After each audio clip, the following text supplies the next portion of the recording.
Vamos fazer tentar fazer um paralelo aí com essa guerra que a gente tá vivendo agora com outros conflitos, ou a Segunda Guerra Mundial, outro conflito. Qual o paralelo que vocês podem fazer com algum outro tipo de conflito ou outra guerra? O que está acontecendo agora? Chechênia. É parecido? Chechênia? Chechênia. O conflito da Chechênia é muito... Dá um contexto pra Sim, gente. O que aconteceu lá? O que levou? Nos anos 90, né, pega a União Soviética já entrando em colapso, tava quebrada, e eles se sentiram muito... começaram a sentir uma série dos movimentos de independência no território da antiga União Soviética, agora atingindo a parte nuclear da Rússia, ou seja, o território que eles têm hoje, né, principalmente nesse entorno de Moscou, aqui, essa região toda aqui. E a parte muito... Até mais. Não, Chechênia é mais para baixo. Chechênia é mais aqui. Aqui na bordinha com a Geórgia. Tá. O que a gente chamaria de núcleo geopolítico russo seria mais ou menos isso aqui, tá? E aí o que acontece? Isso quer dizer o quê? Essa parte aqui é o cérebro. É o cérebro da Rússia. É onde você tem a estrutura econômica, a estrutura política, o principal concentração de forças militares. E ali nos anos 90, a região da Chechênia aqui começa, por ter maioria islâmica, começou a tentar um movimento de independência. Isso assustou os russos, porque nessa região do Cáucaso, né, se produz muito petróleo, e aqui um pouco mais para cima também tem uma grande área de produção agrícola. Olha como a gente está perto da Ucrânia. Exatamente. Olha aqui. Eles começaram a temer que aquilo poderia ser uma demonstração de fraqueza do Estado russo e poderia gerar um efeito dominó, colapsando as várias repúblicas, né? Até aqui no meio que tem Yakutsk, aqui, por exemplo, Yakutia, poderia se independer, etc. E eles vão tentar, então, impedir essa independência, só que eles foram derrotados. Isso em 94. Eles quem? Os russos foram derrotados. Primeira Guerra da Chechênia. E por que eles foram derrotados se eles têm um poderio muito maior? Primeiro, porque eles estavam desmoralizados. Segundo, que eles não estavam organizados. Estava aquela coisa de confusão dos anos 90, não sabia quem mandava em mais. Uma transição meio caótica que Exato. eles fizeram. Né? A liderança estava complicada também, tudo. E terceiro, o plano checheno era trazer os russos para o campo urbano. Em Grozny, que nem era uma cidade tão grande, era uma cidade de aproximadamente uns 50 para 100 mil habitantes. E por que isso é complicado? Pra gente que não entende muito de tática, de guerra, de guerrilha, por que trazer para uma cidade, para um grande centro é complicado para quem tá querendo vencer uma guerra? Porque você tem uma dificuldade muito grande para avançar, principalmente você não tem saída, né? Ou você parte para tomar casa a casa, ou você bombardeia tudo, vira escombros, e escombros são boas posições defensivas. Tem esse lado aí. Só que o que os russos fizeram em Grozny na Segunda Guerra da Chechnya, né? Que é essa que o Putin venceu, foi em 99. Eles evacuaram a população civil, que eu acho que é mais ou menos o que eles querem fazer na Ucrânia, né? Você criar um corredor humanitário e tirar as populações de Kiev, de Kharkiv, e depois partir para cima com o exército, porque aí você tem condições efetivas de fazer isso tudo. Inclusive na Ucrânia agora, eles evitaram entrar nas grandes cidades. Eles não entraram ainda em Kharkov, não entraram em Kiev. Eles poderiam já ter entrado, então? Poderia, mas o negócio, combate urbano é um pesadelo. Com exceção de Kherson, que fica aqui no sul da Ucrânia, tá? Aqui? Kherson e Maritopol, acho que é o nome. Eles não entraram. Só nessas duas eles entraram, né? Porque são mais estratégicas também, porque a partir de Kherson você controla o rio Dnipro. O rio Dnipro corta mais ou menos a Ucrânia no meio, né? Inclusive, a gente tem, por enquanto, é que nem o comandante estava falando, a gente não tem muita certeza também qual é o planejamento russo. A gente estima, né, que na verdade a operação não seria focada para tomar a Ucrânia toda, mas tomar metade. Exatamente. O Dnipro, ele cruza a Ucrânia quase na diagonal, né, professor? Então você corta no meio. Tem um rio aqui? É um rio aqui, mais ou menos isso aqui, ó. Isso aqui. Mais ou menos assim. A grosso modo. Passa aqui em Kiev. Inclusive, ele divide Kiev até. Isso. Então, mas só finalizando essa coisa do combate em uma grande cidade, ela se estende durante mais tempo, né? É um pesadelo. É um pesadelo? É um pesadelo total. Cada buraquinho que você vê, cada janela, é um potencial, pode ser um potencial lugar sniper, um potencial... De lança-granada, de tudo. O teatro urbano é o maior desafio que a gente tem. Os Estados Unidos, no Iraque, sofreram em Fallujah. E a gente tá falando de que ali na operação dos Estados Unidos, eu vou chutar os números, mas é mais ou menos isso, era mais ou menos 50 mil fuzileiros, não, acho que é uns 20 mil fuzileiros americanos contra uns 2, 3 mil militantes. E com o melhor apoio aéreo do mundo, né? Os muito mais tinham o melhor treinamento, apoio aéreo do muito mundo. mais equipamento. E sofreram. O teatro urbano ele é tão difícil que dá a possibilidade de grupos menores, mais mal equipados, mais mal treinados, conseguirem enfrentar um exército muito superior. E a guerra urbana tem uma característica especial, né? Você precisa de pequenas unidades. Você, por exemplo, você não consegue desdobrar, é difícil você desdobrar um batalhão numa cidade e ter coordenação com ele. Como é que você vai coordenar? Os caras estão avançando no meio disso, você não consegue. Então, é a guerra das pequenas frações, do grupo de combate, no máximo do pelotão, é a guerra do tenente e do sargento. Essa aqui é a verdade. Você perde a coordenação disso. O alemão, eles perceberam isso em Stalingrado, e assim, o exército alemão ele tinha uma coisa que era muito interessante, né? Que era você conseguia, em geral, comandar 2 postos acima. Então, um sargento ele tinha condição de comandar uma companhia. Você vê tenente comandando o batalhão lá em Stalingrado, porque morreu o major, morreu o coronel, a coisa foi descendo até chegar no tenente. O sargento conseguia comandar uma companhia. É muito difícil você coordenar, porque, por exemplo, vamos pegar esse estúdio aqui. Que é uma coisa assim, você tem vários obstáculos, né? O sujeito que está atrás daquela pilastra, é difícil a sua comunicação com ele. Você chegar e falar, fulano, avança até, você não vai conseguir isso daí. Então é a guerra. Se fosse um campo aberto, se fosse uma... Exatamente. E tem um outro problema também. Às vezes acontece muito disso. Você avançou 50, 100 metros do terreno. Tem uma galeria de esgoto que você não sabe, que passa embaixo, o inimigo vem e rasteja por trás. Nossa. Então é um pesadelo, né? Sem falar os dispositivos explosivos improvisados. Exatamente. Você pega o ursinho de pelúcia, coloca a bomba dentro, o soldado vai pegar, explode. Ou pisa em cima e explode. É um pesadelo. O grande desafio do século XXI provavelmente vai ser isso. Porque, comparado com os outros séculos também, a gente não tinha o fenômeno das megacidades. Exatamente. Era menos urbanizado, né? Sim, Grozny, que nem eu falei, de 50 para 100 mil habitantes, você imagina Kiev, que tem 2 milhões e 900 mil. É um pesadelo total. Daí eu acho que nem o comandante falou, eles devem estar puxando, deixando os civis saírem, porque eles vão bombardear mesmo. Você acha que eles vão destruir mesmo a cidade? Deixar-os em ruínas? Kiev. Eu não quero especular porque acontece o seguinte. Porque isso eu acho que teria uma reação muito negativa com a população russa também. Mas né? será que Total. conta? Esse é que é o problema. Essa, né? Quer ver um negócio? Eu acho assim, né? Aí vocês botam o contraponto. Eu acho que são 3 guerras que estão se travando ali. Você tem a guerra do campo militar, que as chances da Rússia são boas, vamos ser sinceros. As chances da Rússia ganhar são boas.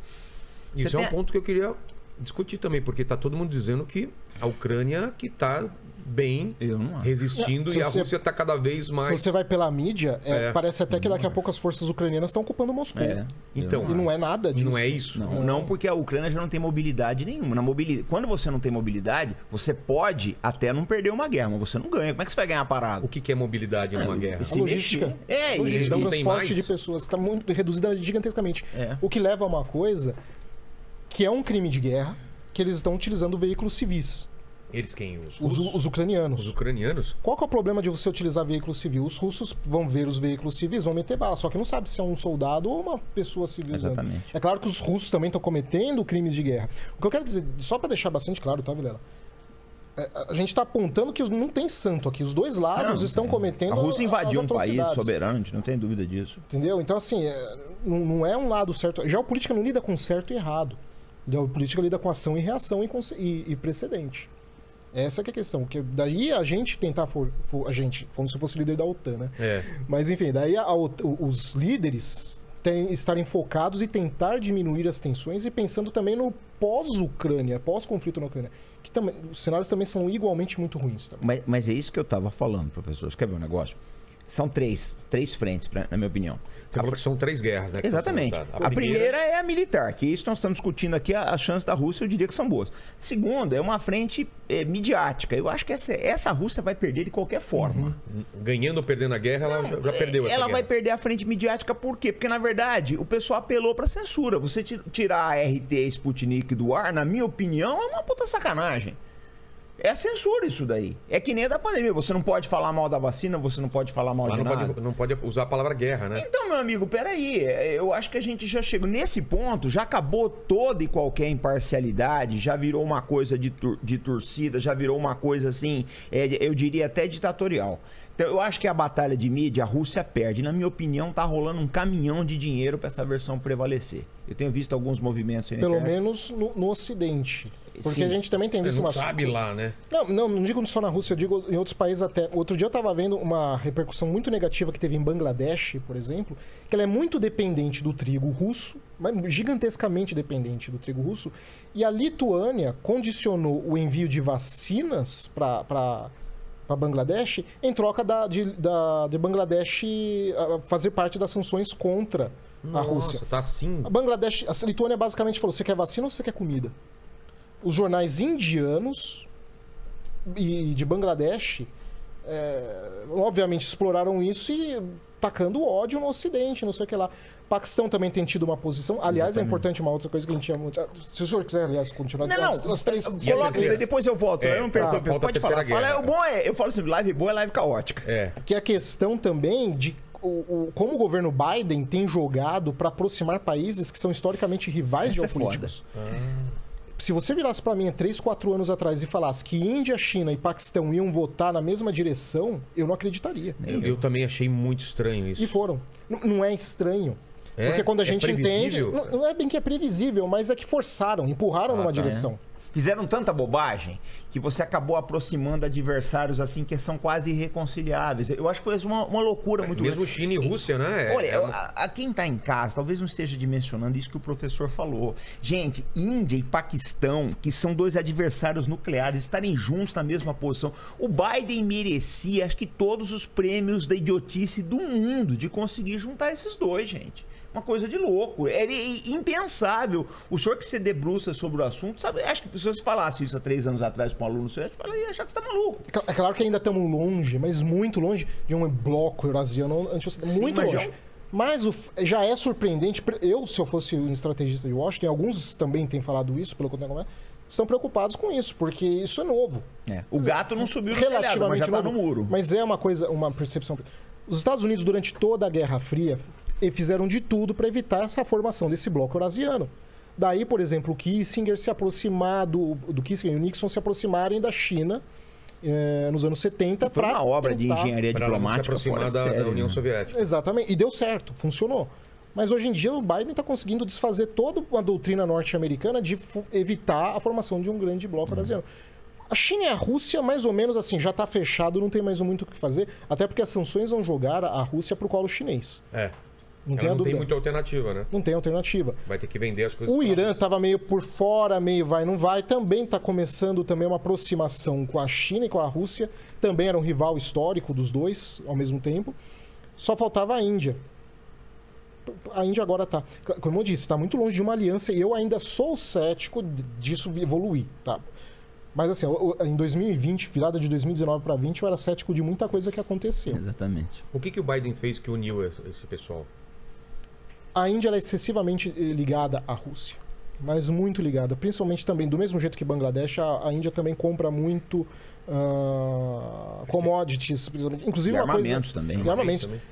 Eu não sei se posso estar exagerando, mas uma coisa na casa de 90%, 80% dos equipamentos militares indianos vem da Rússia. Alguma coisa nessa ordem. É muito dependente. Então, assim, a Índia foi pressionada a uma situação que ela não poderia necessariamente se contrapor.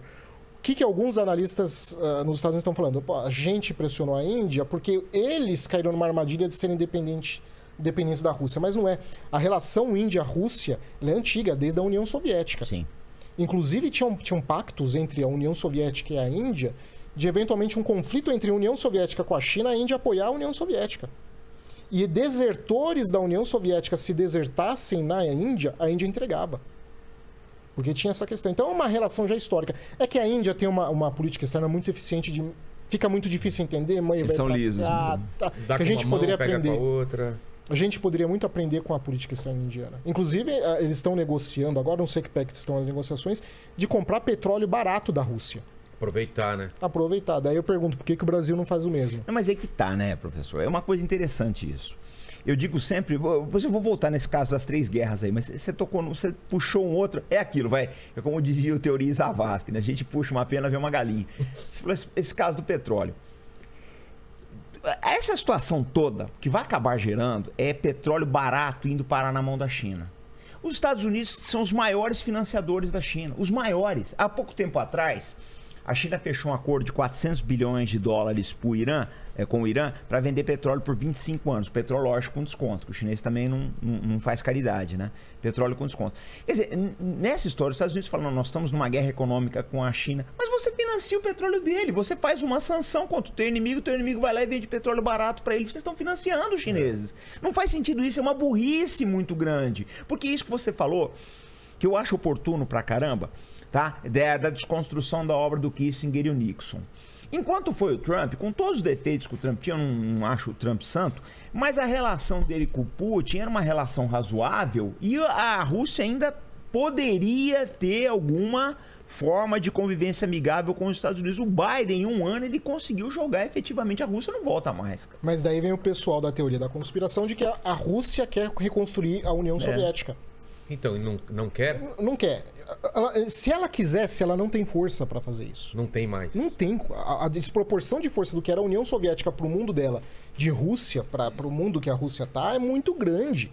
Porque, por exemplo, a gente tem que negociar com o Putin, tem que negociar com a Rússia. Ah, mas vai negociar com um ditador? Quem garante que ditador vai cumprir? Com o Maduro eles podem, né? Você não pode condicionar acordos e tratados na base de boa-fé, porque a pessoa vai cumprir. Democracia também quebra a ditadura. Ou, perdão, democracia também quebra acordo. O que faz os países não quebrarem acordos? Salvaguarda. Se o custo militar, econômico ou político for muito alto para quebrar, eles vão cumprir. Mas se os países puderem dar um jeito de fugir dos seus compromissos, eles fogem. Você tá entendendo? Então, assim... Como agora a Rússia vai ter que pagar na moeda deles, né? Exatamente. Então, assim, o custo sempre é avaliado em todo tipo de tratado. O que garante que os países vão cumprir acordos não é a boa-fé humanitária e porque é uma democracia. Porque quantos tratados dos Estados Unidos já não quebraram também, os países europeus, e não estou falando também com faz parte do jogo. O que garante o país manter acordo é o custo. É mais barato manter o acordo ou quebrar o acordo? Então, nesse sentido, o que acontece? Ao negociar com a Rússia, não tem opção, tem que negociar, porque eles estão lá. Vai ter que negociar. Não negociar só porque são ditaduras pode trazer uma série de efeitos muito piores. E a gente já está começando a ver o efeito bumerangue das sanções, que vai atingir principalmente os europeus. Os europeus vão pagar muito caro pelo efeito bumerangue disso. Talvez até mais do que no Brasil. Aliás, isso eu não tenho dúvida. Com certeza.